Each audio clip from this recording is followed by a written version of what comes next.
കടലിൽ ബോട്ട് മുങ്ങാൻ തുടങ്ങി, ഇരുട്ടാകാൻ പോകുന്നു. വെറും 90 മിനിറ്റിനുള്ളിൽ ഇന്ത്യൻ കോസ്റ്റ് ഗാർഡ് എന്തു ചെയ്തു? കർണാടകയിലെ മംഗളൂരുവിനു സമീപം മഞ്ജുമാത എന്ന മത്സ്യബന്ധന ബോട്ടിൽ വെള്ളം കയറി. ശക്തമായ തിരമാലകളിൽ ബോട്ടിന്റെ ഹൾ തകർന്നതോടെ 6 മത്സ്യത്തൊഴിലാളികളുടെ ജീവൻ അപകടത്തിലായി. 33 നോട്ടിക്കൽ മൈൽ അകലെ നിന്ന് ലഭിച്ച അടിയന്തര സന്ദേശം ലഭിച്ചതോടെ ഇന്ത്യൻ കോസ്റ്റ് ഗാർഡിന്റെ ICGS സച്ചെ ഉടൻ തന്നെ രക്ഷാപ്രവർത്തനം തുടങ്ങി. വെറും 90 മിനിറ്റിനുള്ളിൽ കപ്പൽ അപകടസ്ഥലത്തെത്തി.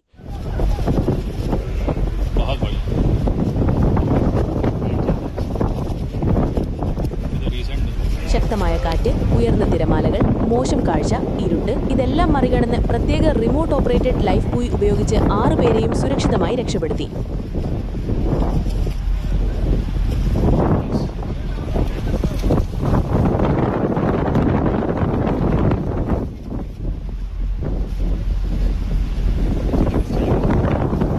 ഒരു ജീവന് പോലും നഷ്ടമാകാതെ ദൗത്യം പൂർത്തിയാക്കി ഇന്ത്യൻ കോസ്റ്റ് ഗാർഡ്. കടലിൽ 24 മണിക്കൂറും ജാഗ്രതയോടെ പ്രവർത്തിക്കുന്ന നമ്മുടെ യഥാർത്ഥ രക്ഷാകർതൃത്വം ഇതാണ്.